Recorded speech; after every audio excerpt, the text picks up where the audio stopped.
कागज पर लिखकर अपना मन उड़ेल लेती हूँ, कि कागज पर लिखकर अपना मन उड़ेल लेती हूँ, कभी कविताएं कभी कहानियां कह लेती हूँ। तो आज आप लोगों के सामने एक कहानी लेके आई हूँ। कहानी का शीर्षक है आकाश की परियां। सब लोग ध्यान से सुने प्लीज। छोटी सी है, बहुत लंबी नहीं है। कि बात कुछ साल पुरानी है। मैं बाजार गई थी, तो वहां मैंने देखा एक लड़की व्हील चेयर पे थी और उसका कुछ सामान नीचे गिर गया था और वो अकेली थी। मुझसे रहा नहीं गया देख के, मैं गई, उसका सामान उठा के उसको दे दिया। मैंने जैसे उसके चेहरे को देखा ना, अलग ही आभा मंडल था उसका। बहुत प्यारी, सांवली सी, तीखे नैन नक्श वाली लड़की। मैं उसको दे के एक स्माइल दे के और मैं निकल गई अपनी कार की तरफ। मैं आगे बढ़ रही थी तो पीछे से मुझे आवाज आई, समीक्षा दीदी। मैं अपना नाम सुनकर चौंकी कि मुझे कैसे जानती है। तो मैं वापस गई। मैंने कहा, आप मुझे जानते हो? बोली, हाँ दीदी, आप मेरे भाई की क्लासमेट रही हैं और मैं स्कूल में आपकी जूनियर थी। आप हिसार से हैं? मैंने कहा, हाँ मैं हिसार से हूँ। तो इस तरह से मेरी उसकी बातचीत शुरू हुई और मैं परेशान की। मुझे याद नहीं पड़ रहा था कि कोई मेरा जूनियर ऐसा था जिसके पाँव नहीं थे इस तरह से। तो मैंने उससे पूछना चाहा, हिम्मत जुटानी पड़ती है इस तरह की बात पूछने के लिए। तो मैंने थोड़ी हिम्मत करके उससे पूछा कि क्या हुआ। कहती, दीदी आराम से बताऊंगी मैं आपको, आप जल्दी में दिख रहे हो। हमने फ़ोन नंबर एक्सचेंज किए और मैं अपने घर आ गई और वो अपने चली गई।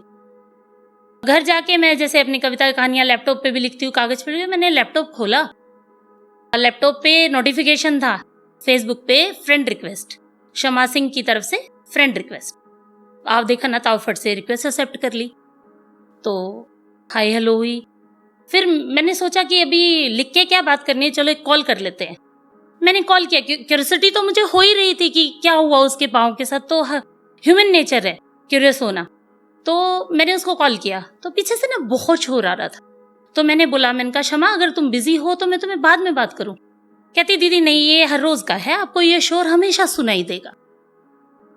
मैं असमंजस में कि क्या हुआ ऐसा कि शोर सुनाई देगा, और बहुत बच्चों की आवाज थी। तो मैंने उससे पूछा कि क्षमा ऐसा क्या है कि पीछे से शोर रोज आएगा।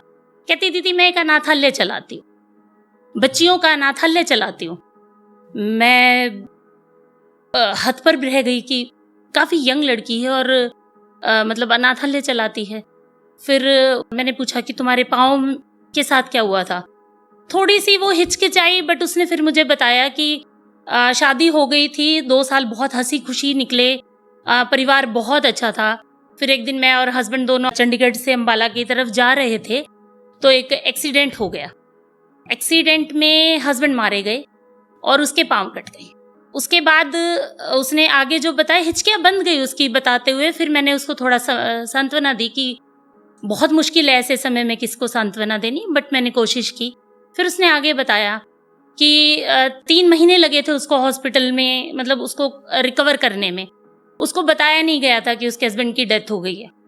तो उसको यही बोला गया था कि वो कोमा में है, कि उसके हस्बैंड का नाम था आकाश, कि आकाश कोमा में है। और वो जब 3 महीने बाद रिकवर की, उसके बाद उसके सास ससुर ने उसको बताया कि अब आकाश नहीं रहा। उसके पाँव नीचे की जमीन निकल गई। एक तो ऐसी सिचुएशन में वो उठी है और उठते ही ये सदमा। बट उसके सास ससुर बहुत अच्छे थे, उन्होंने उसको बहुत अच्छे से संभाला। उसके बाद वो जब हॉस्पिटल से उसका डिस्चार्ज ले रहे थे ना, ऐसे जैसे कोई नर्स साथ से निकली, उसने बोला कि अरे वो बच्ची थी और उसकी मदर की डेथ हो गई है और फादर पहले ही नहीं था, न्यू बॉर्न बेबी की। तो शमा ने बोला कि अपने मदर फादर इन लॉ को कि आप वो बच्ची मुझे दिलवा दीजिए गोद। मैं आकाश की निशानी मानूंगी कि मैं आज उसको खो के जा रही हूं, तो एक जीवन साथ लेके जाना चाहती हूँ। तो उसके फादर मदर इन लॉ, सास ससुर ने भी उसका साथ दिया और वो उस गुड़िया को लेके घर आ गए। परी नाम रखा उसका। जिंदगी चलने लगी। दुखों के सहारे तो जिंदगी चलनी बहुत मुश्किल हो जाती है, आपको कोई खुशी ढूंढनी पड़ती है। तो उस परिवार ने उस छोटी सी बच्ची में वो खुशी ढूंढी, उसको पाल रहे थे। इतने में उनकी जो हाउस मेड होती है ना, हाउस हेल्प होती है जो, उसकी बेटी जुड़वा बेटियों को जन्म देके वो चल बसी। तो शमा ने उन दोनों बच्चियों को भी गोद ले लिया। इस तरह से उसके पास 3 बच्ची हो गई। और वो ऑलरेडी डॉक्टर थी लड़की, और वो अपने डॉक्टरी के पेशे के साथ साथ वो अनाथालय भी चलाने लगी। धीरे धीरे करके उसके पास 23 बच्चियां हैं और अब वो बहुत अच्छे से अपनी बच्चियों के साथ आकाश की परी के नाम से अनाथालय चला रही है। और आप सभी से बस यही दुआ है कि आप उसके लिए बहुत दुआ करो। शुक्रिया, थैंक यू सो मच।